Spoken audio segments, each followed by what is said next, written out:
I didn't recognize the man pacing our Buckhead living room in his mother's black tie. The chandelier Lauren loved threw shards of light across his face, catching the hard angles I didn't want to see. Ethan had been our miracle baby, the boy with skinned knees and a laugh that lifted me out of every long week. What stood in front of me was a stranger with my cheekbones and none of my heart. "You won't get a cent of my money," he said, voice so cold it made my hands go numb. "Not a penny, Dad. The estate is mine now." He waved the crisp packet like a flag you raise over conquered ground. I saw my name buried in there, a ghost among clauses. We had returned from the cemetery less than 12 hours ago. The lilies still leaned against the front door. Lauren's perfume clung to the banister, and my boy, my only boy, was evicting me from the home we'd built nail by nail, fight by fight, kiss by kiss, for 40 years. "Ethan," I said, because saying his name was how I used to pull him back from nightmares. "Please, we just buried your mother." He slipped a smile on like a knife. "What's cruel is the lie we lived. You spent your life as a passenger in Mom's car. The ride is over." In the corner, attorney Ada Whitaker folded her hands over a leather folio. She had been Lauren's counsel for years, the kind of woman whose voice could quiet a courtroom. Now she kept her gaze fixed on a watercolor of Savannah above the mantel. The room went narrow with the silence after his words, just the hum of the HVAC and the soft tick-tick from the clock Lauren bought at Scott Antique Market. "You have 24 hours, Ethan said, like he was granting mercy.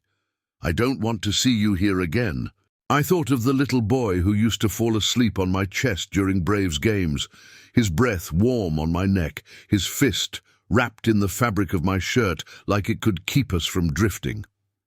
He had my dimple when he smiled back then. Now I didn't see it at all. Ada cleared her throat, and for a heartbeat, her eyes met mine. Something there, something like a door opening in a dark hall. "Did you read all of it?" she asked Ethan, mild as Sunday tea. His head snapped. "What does that mean?" "Nothing," she said, but even her restraint had edges. "I suppose you'll find out."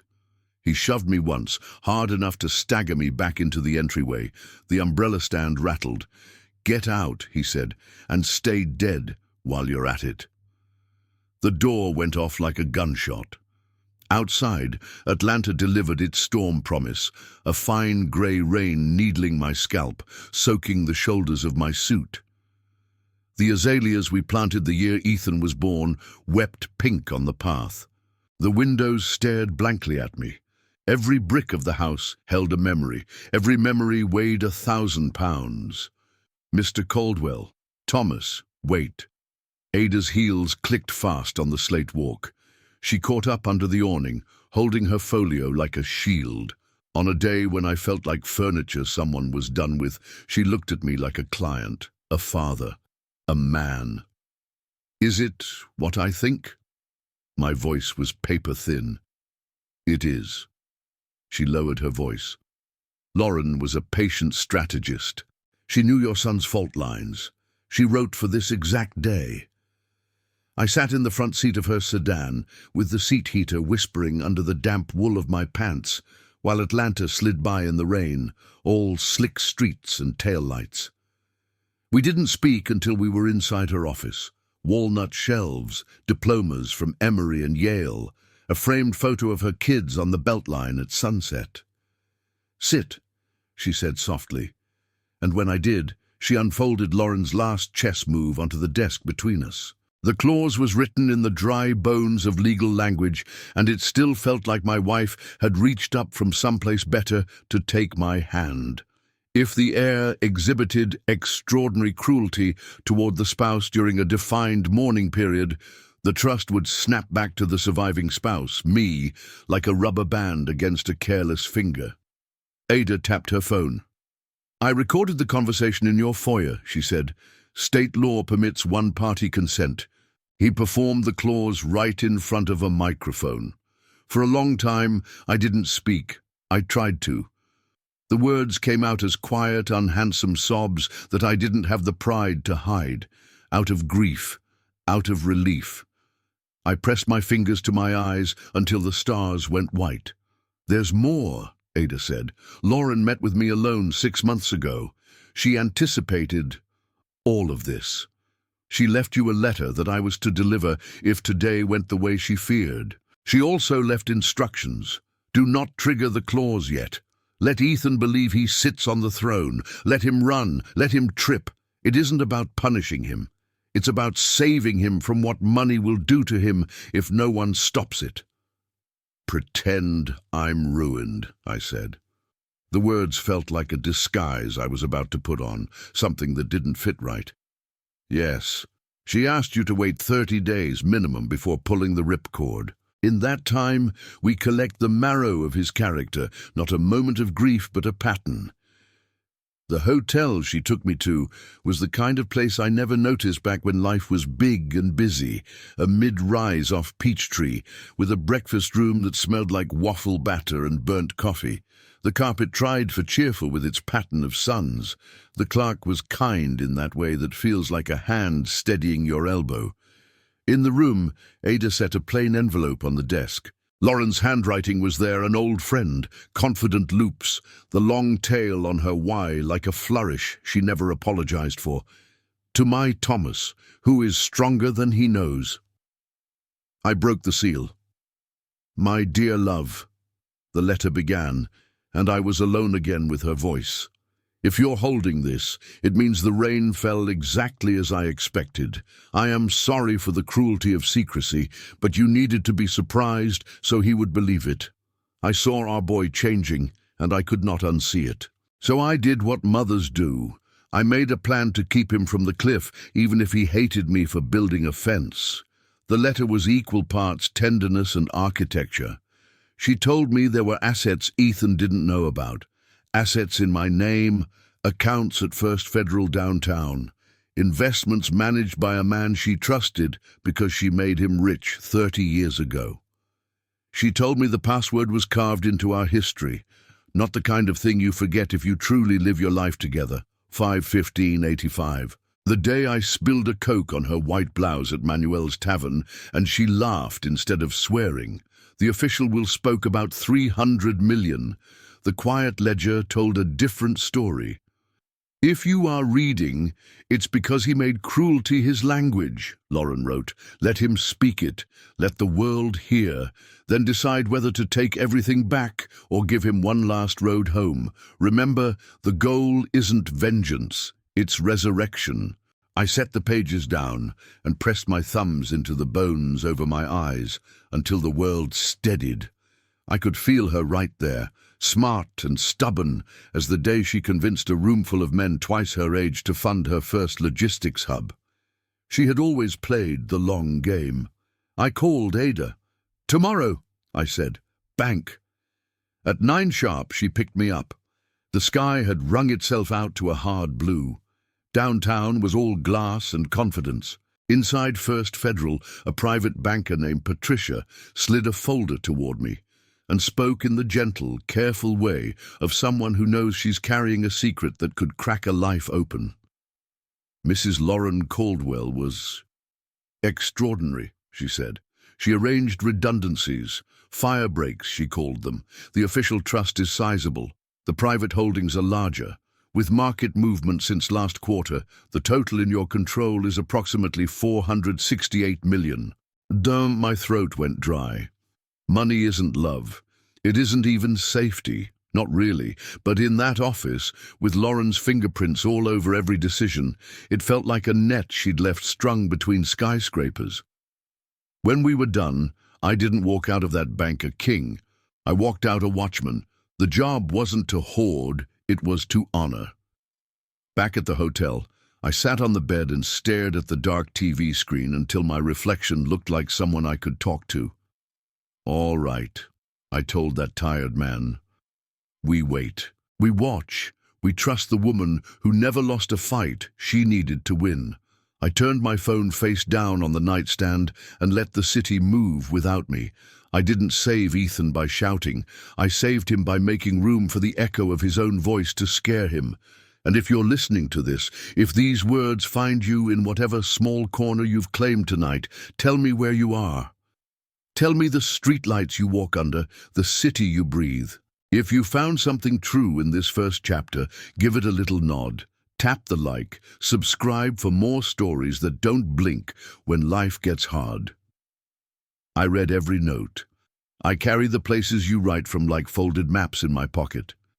The first week after the funeral stretched like gum, sweet on the tongue at first, then rubber that wouldn't let go. From the anonymity of a hotel room off Peachtree Industrial, I watched the boy I raised try on the costume he thought was power. Ada had a quiet way of moving mountains.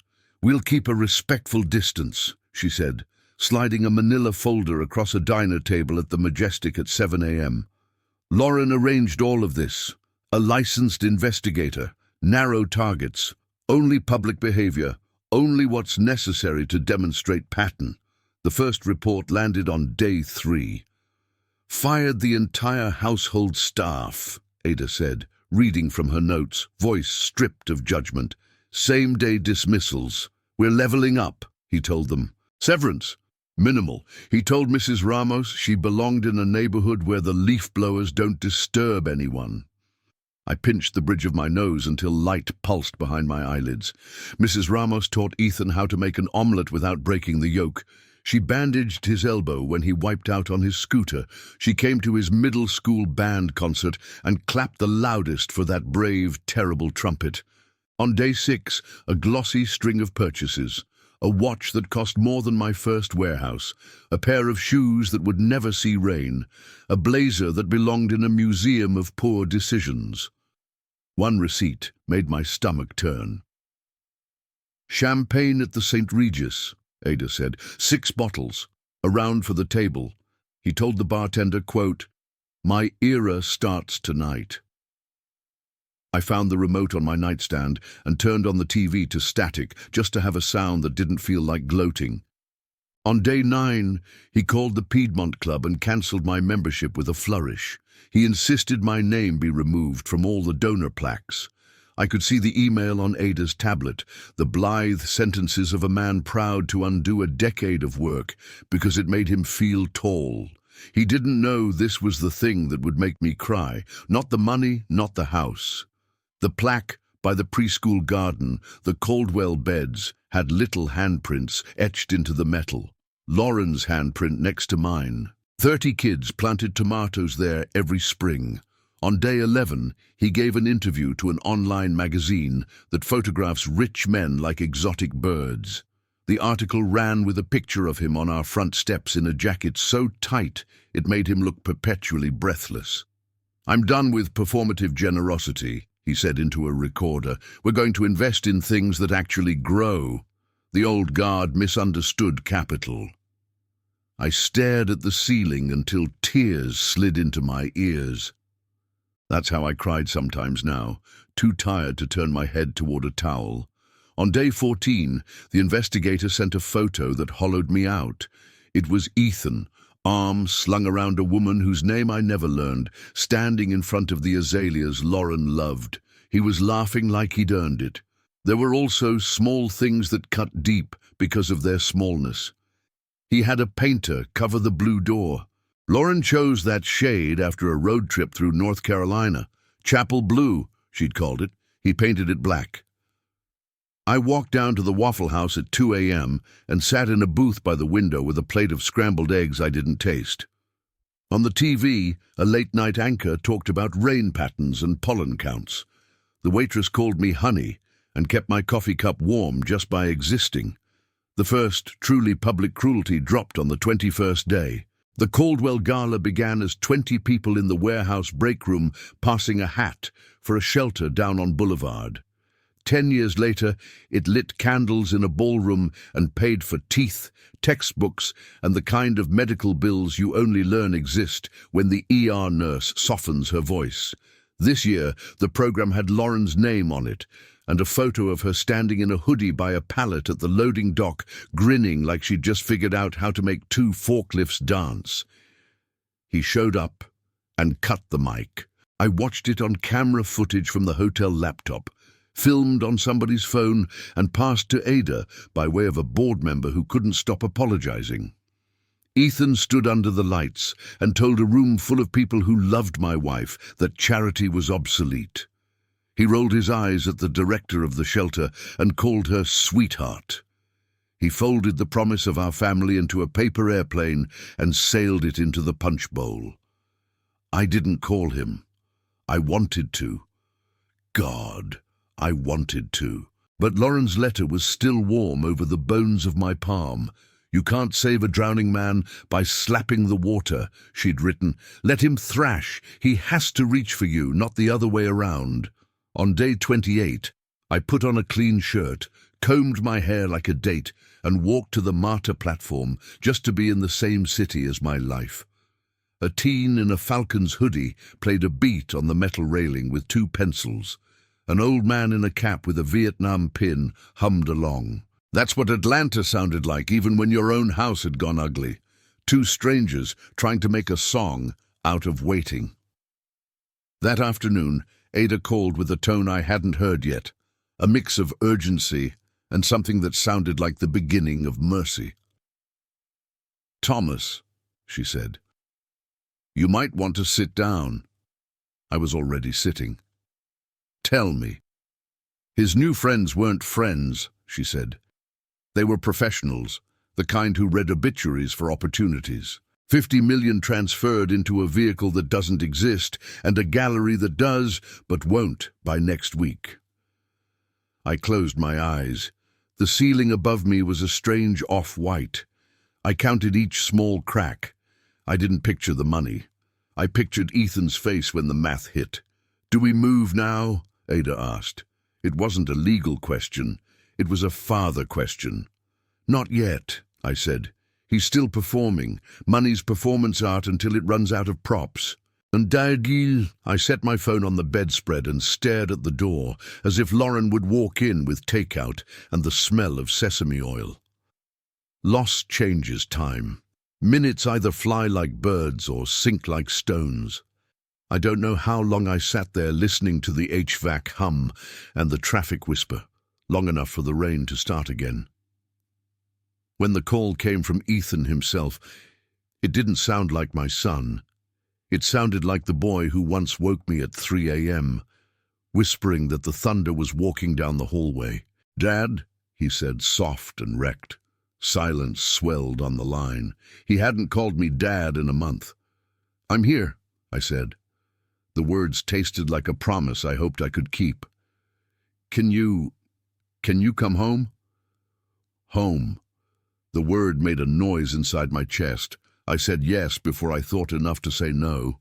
The house looked like a stage someone had set after reading a magazine about a life they didn't understand. The oak table Lauren sanded twice a year was gone, replaced by a slab of glass that reflected you back whether you wanted to see yourself or not. Our family photos had been replaced by expensive shapes that meant nothing. Ethan had unbuttoned his pride. He stood in a sweater I'd never seen, sleeves pushed up, hair wrong. He looked younger and somehow older. "They took 50, he said, dropping into a chair at the glass table like gravity had picked up a hobby. I thought I was so... He didn't finish. He didn't have to. "Sit," I said. It felt like a fairy tale command. He did. He listened. I didn't touch him. I wanted to. I wanted to pull him to me the way you reach for a child who falls off a bike. But this wasn't a scraped knee. This was the moment Lauren had architected. Let pain teach what lectures never could. "What's the plan?" I asked. The word plan tasted like Lauren's coffee on my tongue. "They won't." His jaw clenched. "The lawyers won't touch it. The cops say offshore. Everyone says lesson learned, like I'm supposed to frame the receipt." He finally looked at me, and there it was. The thing I'd been waiting for without knowing it. Not pity, not entitlement. Just the naked human face of someone who finally understood they had joints that could break. "Stay," he said. "Just stay tonight." I slept in the guest room, beneath the framed botanical prints Lauren found at a flea market in Decatur, and cleaned herself. In the morning, the house's new silence felt expensive and useless. On day 32, Ada called. "The bank flagged movements in the main account," she said. "Compliance is opening an audit. They're freezing drawers until they're comfortable." I walked upstairs with the phone in my hand. Ethan was at the kitchen island, surrounded by mail he hadn't opened, because bills looked like junk when you believe you're too important for consequences. "They froze it," I said. He steepled his fingers in front of his face and breathed. Then he surprised me. He laughed. Not a cruel sound, not a performance. A short, bleak little laugh at the weird surprise of math catching up. "I guess I'm going to learn how much groceries actually cost," he said. "Ethan," I said carefully, like I was speaking to a horse that might kick, "you could look for a job." He snorted, then swallowed the sound and seemed to taste the humility of it. "A job," he repeated, blank as a fresh page. "I don't know how to do anything." "Everybody knows how to do something," I said. "You know how to listen. You know how to learn. Those are actual skills. You use them, money or no." He didn't believe me yet, but he wanted to. The first applications were ridiculous, C-suite positions where his last name counted for less than the coffee budget. Then, after the second power bill arrived with the kind of numbers that used to be line items in my head, not headlines, he took a bus to a big-box electronics store on Peachtree and asked if they needed someone who could carry televisions without dropping them. He came home with a blue polo and a name tag that said, "Ethan, here to help." He lasted one day on the loading dock before they moved him inside. "You talk pretty," his manager said, not unkindly. "Use that thing." He came home with the tight, aching shoulders of a man who'd stood for 8 hours listening to strangers tell him they knew more than he did. "How was it?" I asked. "My feet hate me," he said, pressing his thumbs into arches that had never once in 35 years borne the weight of a day done right.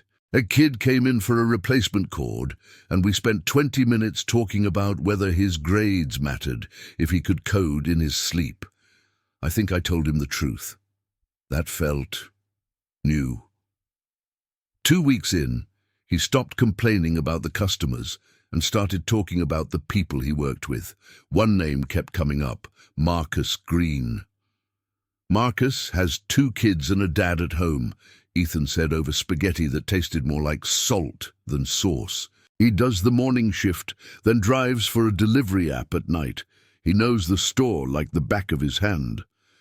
I watched a guy chew him out for 5 minutes because we were out of some cable, and Marcus apologized and then comped the guy's parking.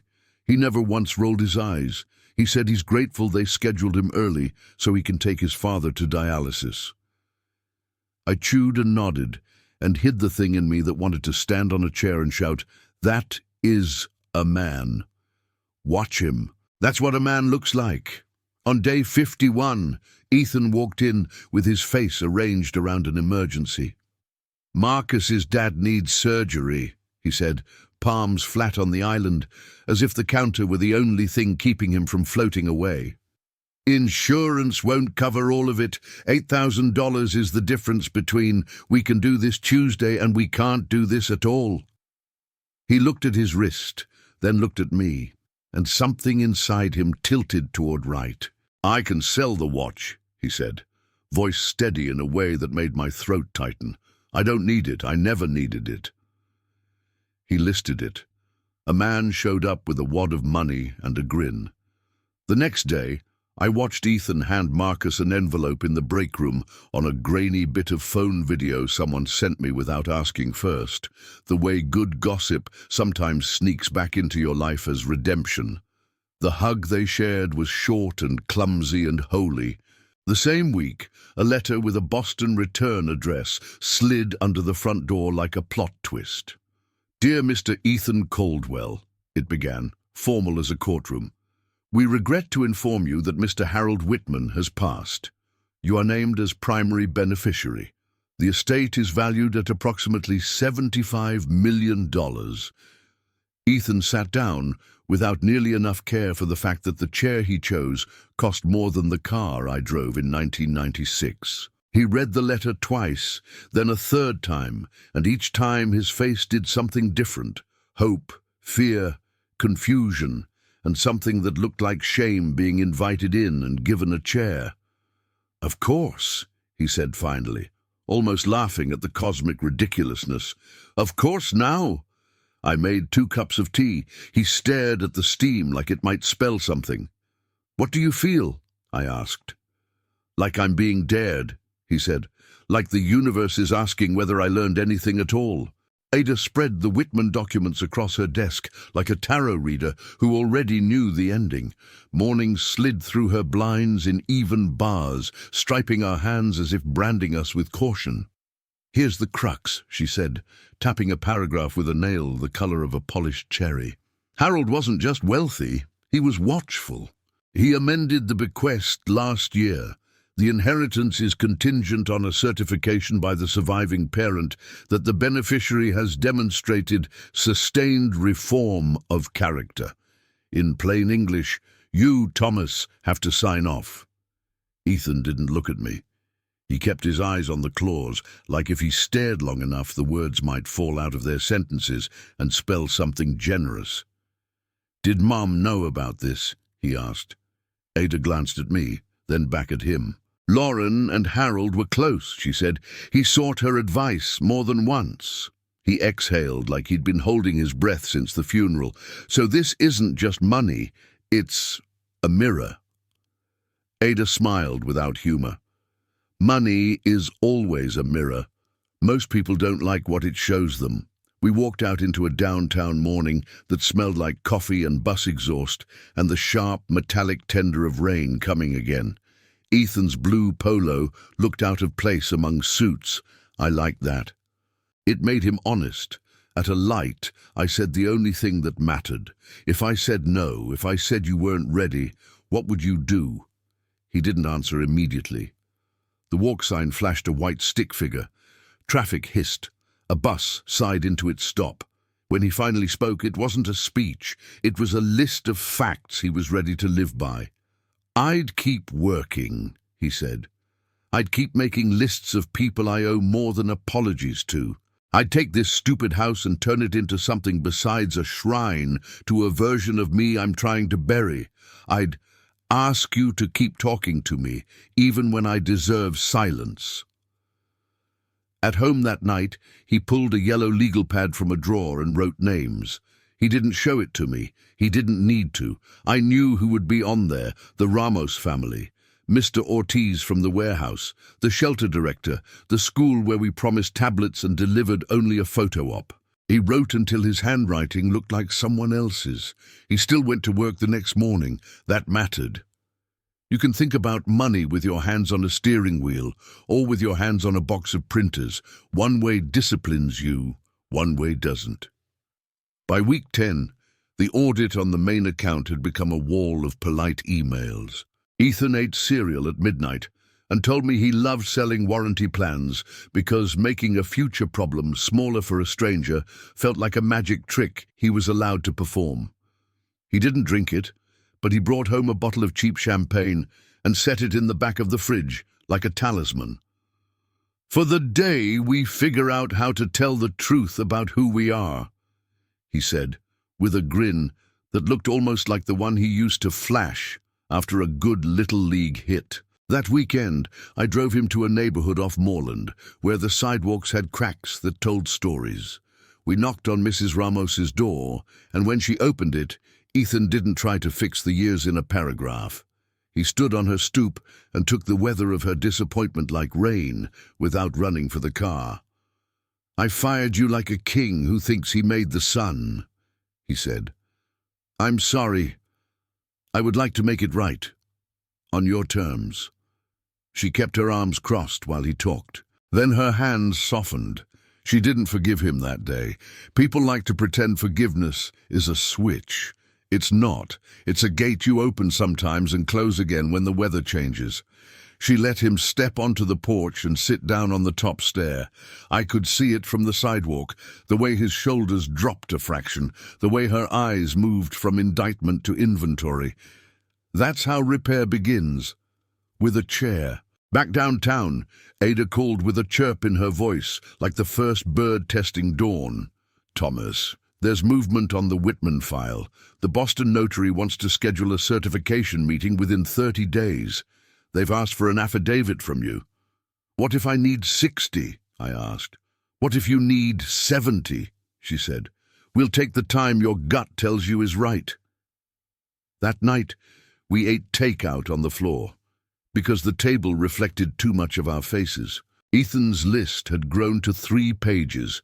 He told me Marcus's father came through surgery, and the nurse had the kind of smile that could fortify a row of houses. Dad, he said around a mouthful of Lomaine, do you ever feel like you're learning the alphabet for the second time? Like you knew all the letters and none of the words? All the time, I said. I'm learning how to be a father to a grown man. It's a different dictionary. He rolled the empty carton into a ball and banked it off the trash can rim. I was a jerk, he said, choosing the softer word, not out of denial, but because he was tired of bruising his own mouth. But I think I'm different. I didn't say yes. I didn't say no. I let the quiet between us settle in like a guest who means to stay. The day I decided to tell him everything, the sky went glass clear, a winter blue so sharp it could cut.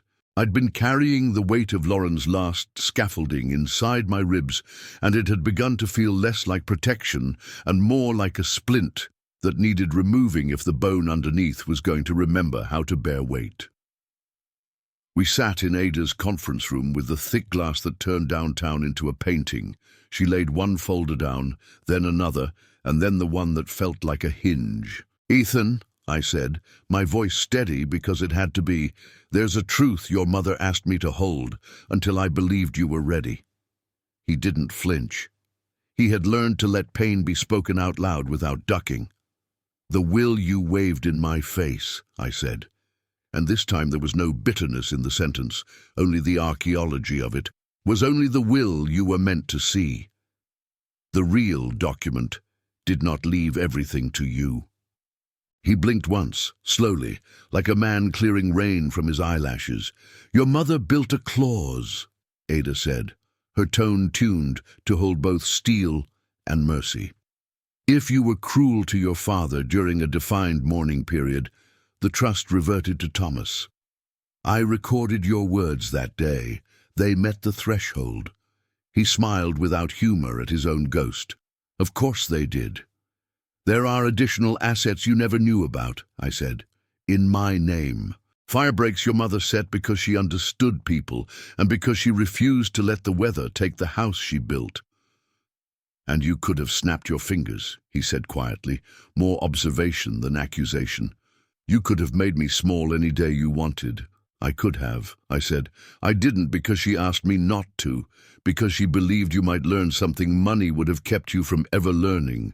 He put his hands flat on the table and looked down at them like he was introducing himself. When he looked up, his eyes were bloodshot and clear.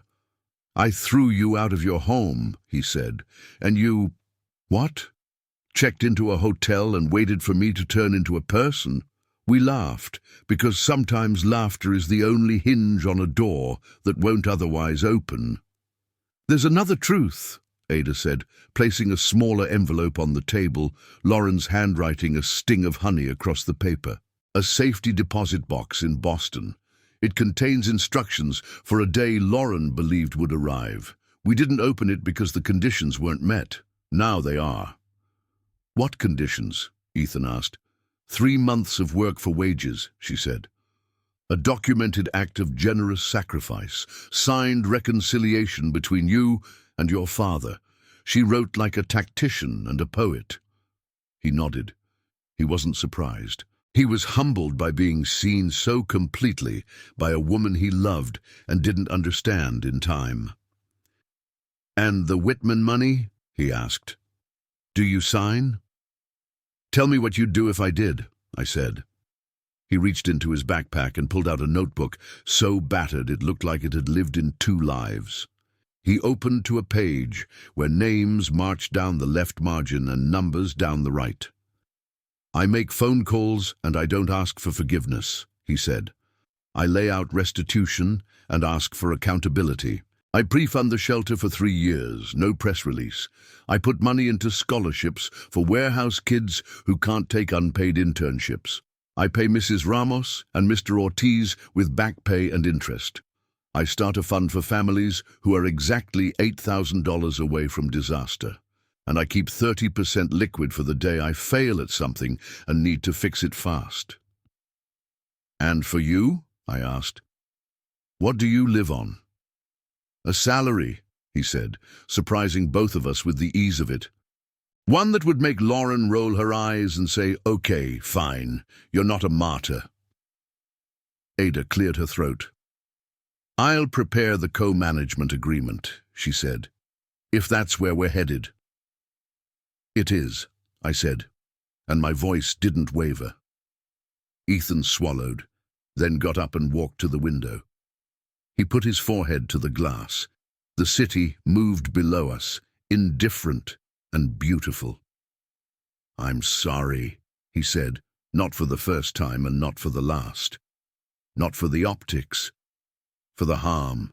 A forgiveness is not forgetting, it is remembering without seeking to re-injure. I stood and joined him at the glass. Side by side, we watched buses hiss and a man run across the crosswalk with a coffee in each hand, like he was balancing the whole morning between his palms. "We'll open the box," I said. "We'll do it together."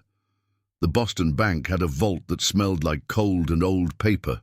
The clerk's shoes whispered over marble. We signed our names in a ledger so heavy it could anchor a boat, then followed her down into a quiet that felt like respect. The box was smaller than I imagined and heavier than it looked. Inside, documents, keys, and envelopes addressed in Lauren's hand, dated and numbered. "To my son when he chooses work over ease," one said. "To my husband when he remembers he's stronger than he thinks," said another. We read them sitting on a little bench, our shoulders barely touching. "My two loves," the last letter began. "If you're reading this together, then the plan I made out of fear and faith has borne fruit. I did not want to control you from beyond the veil. I wanted to lay out breadcrumbs in case the forest got dark." She wrote about the last 2 years of her life, how she'd moved money like a maestro moves sound, not to hoard, but to harvest. She confessed to philanthropy so quiet it could embarrass a shout. Scholarships for kids who held 2 jobs and still showed up for class. A mobile dental clinic that made children in Montgomery eerie grin like new pennies. A grant for a domestic violence shelter in Macon that kept a light on in an empty office so women could say they were working late without lying. She wrote numbers I had never seen. "The official statement says 300, she wrote, "but you know I have always hated official statements.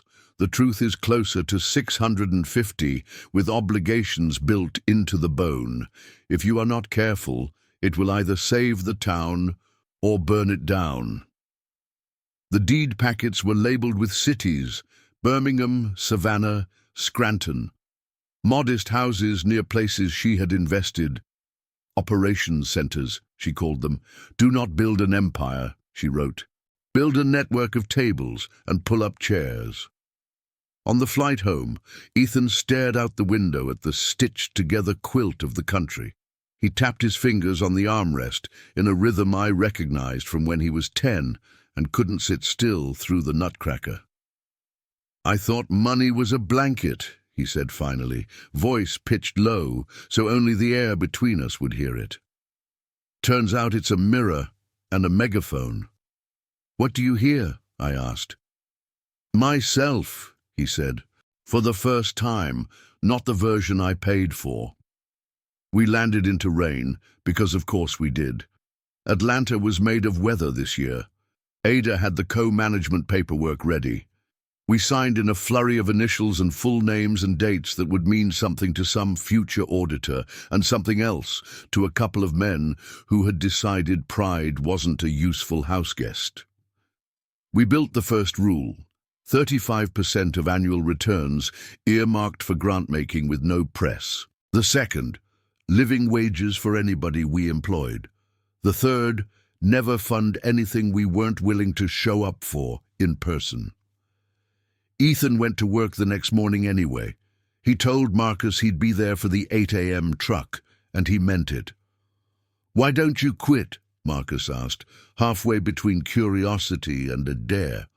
"Because I'm new at telling the truth," Ethan said, "and because my body needs to remember."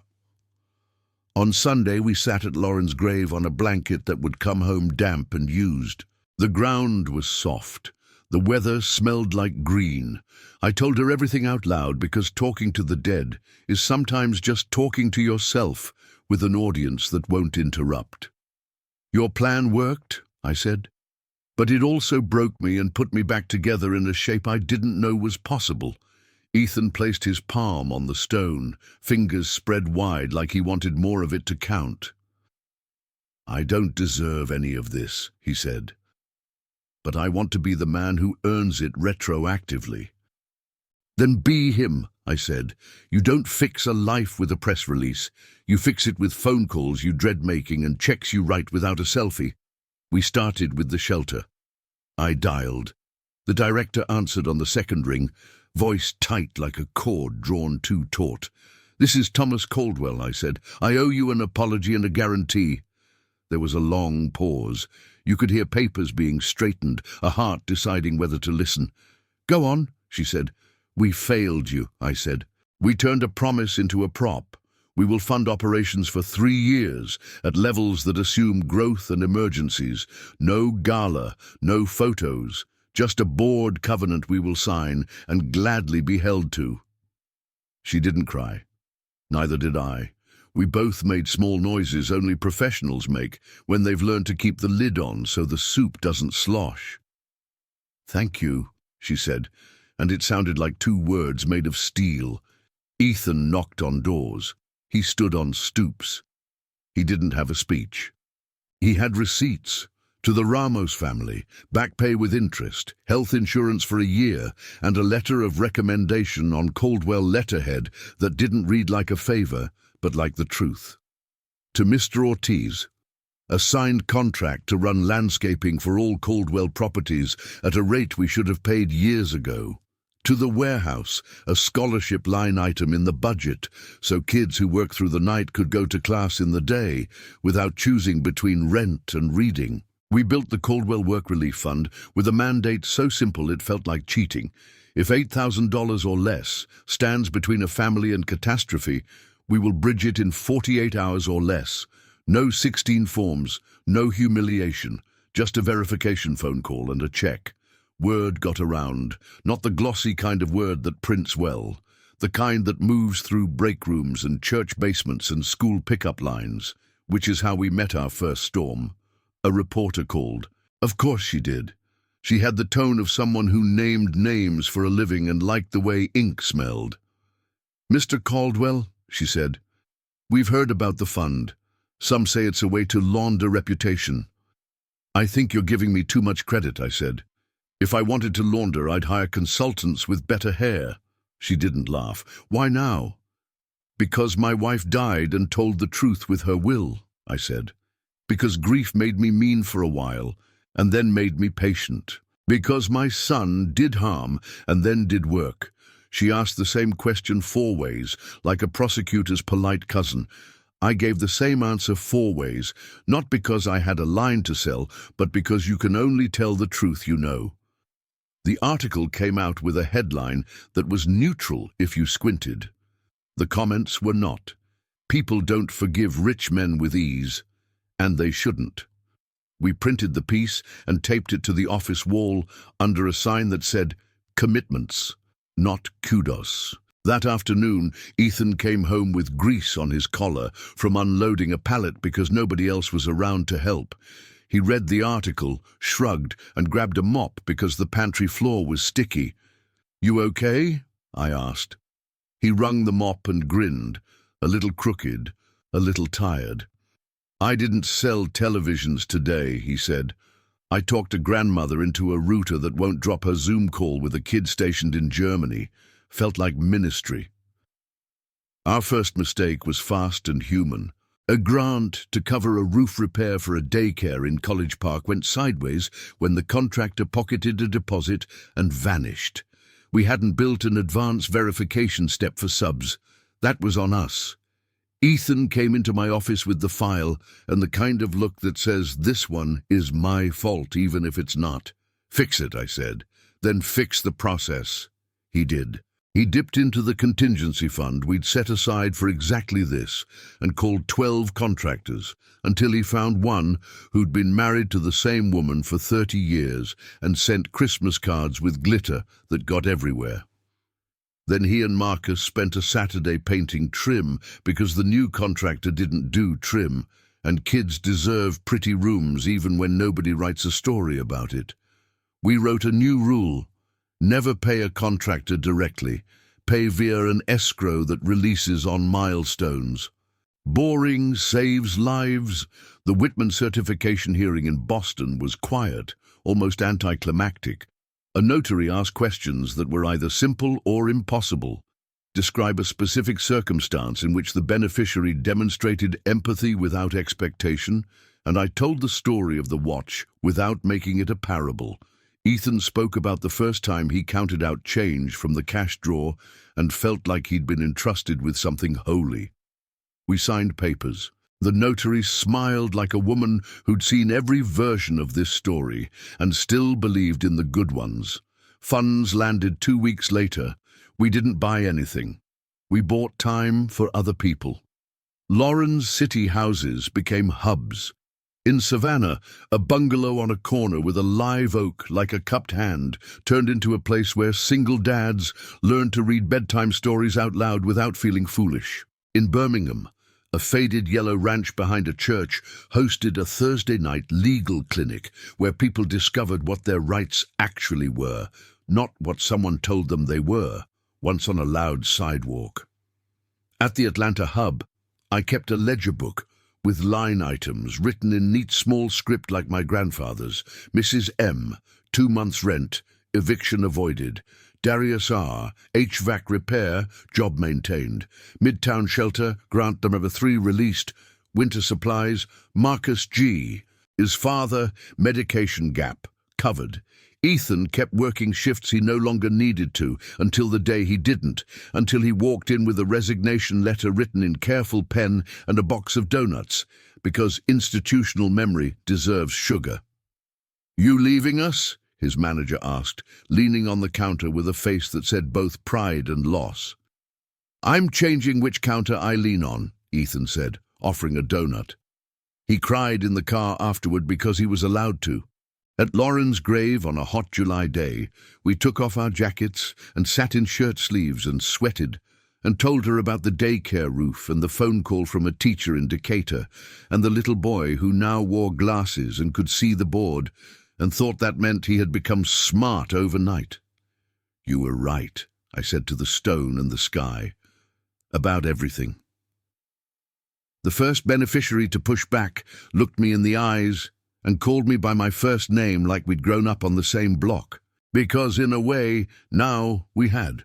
"Thomas," she said, and there was no deference in it, only truth. "Money helps, people help more." Her name was Shonda. She ran a daycare in Mechanicsville and carried fatigue the way runners carry good form, learned, practiced, necessary. We'd bridged her through a cash flow canyon and added a reading corner with pillows that could swallow a child whole. She invited us to sit on the floor. We did. Ethan leaned against a shelf and listened while toddlers argued over crayons. "I had donors before," she said. "They loved a picture, didn't love policy.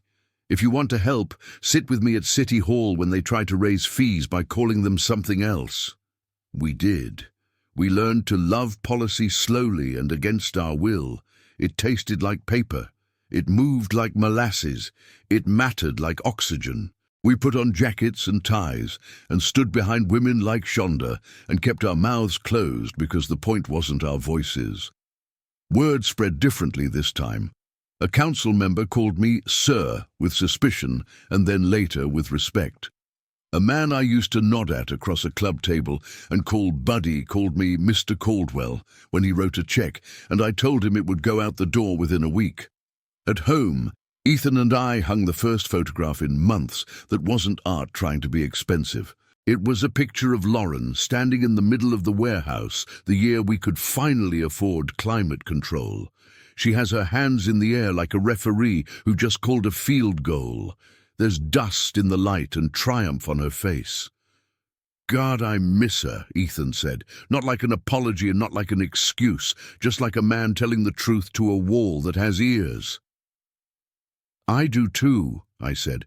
"There are only so many ways to say it. We use them all and they never get old." The email came in late on a Tuesday that smelled like summer rain on hot pavement.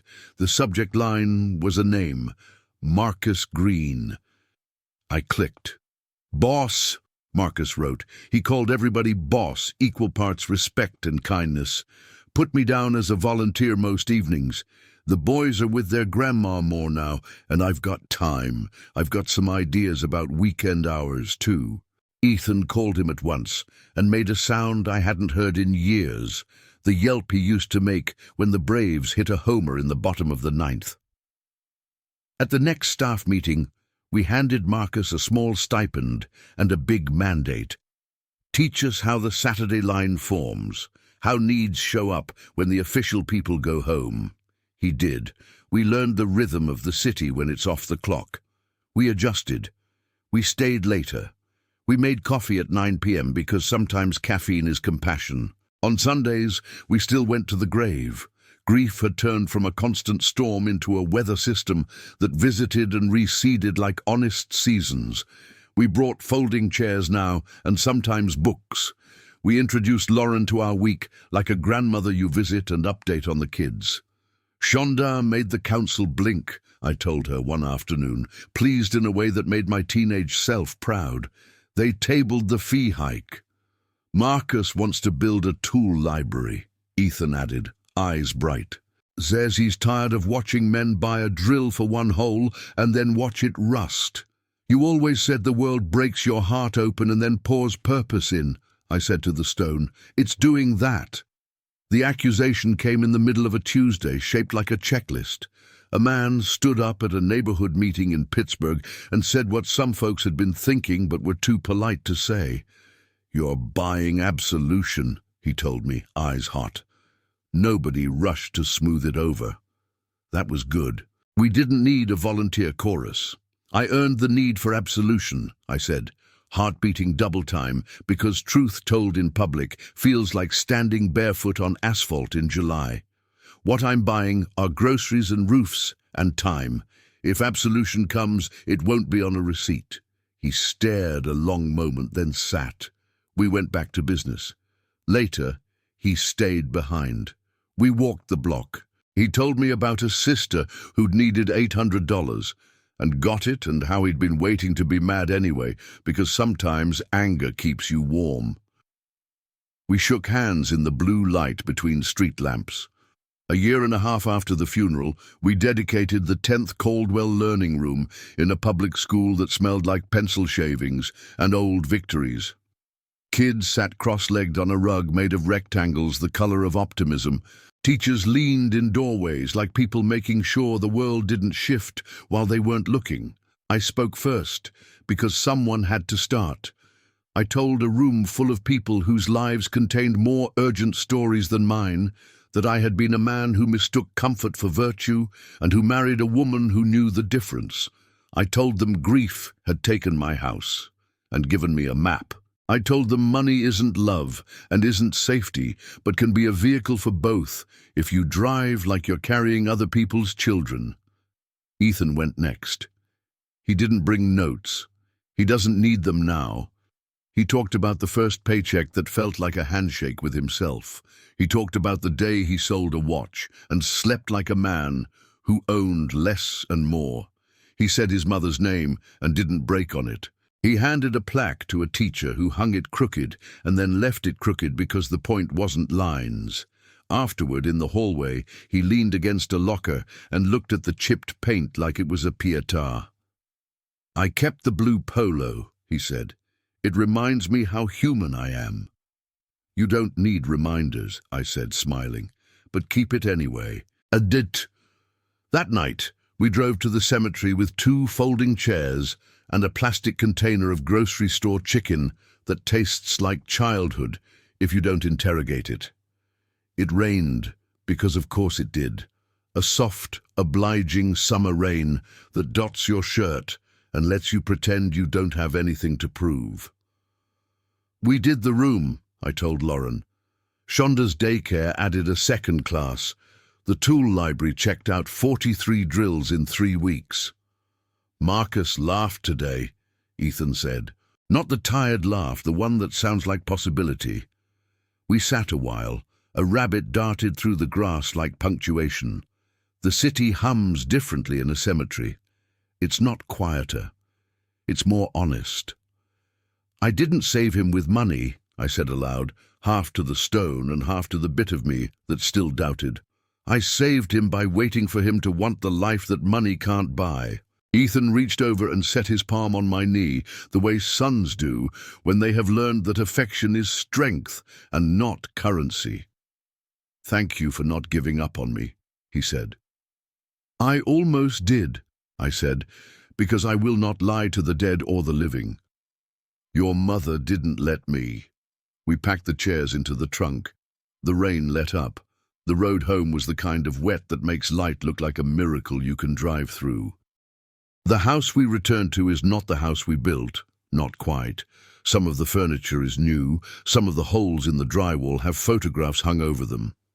In the kitchen, the old oak table is back because Ethan found it in storage and sanded it himself on a weekend while I pretended not to watch.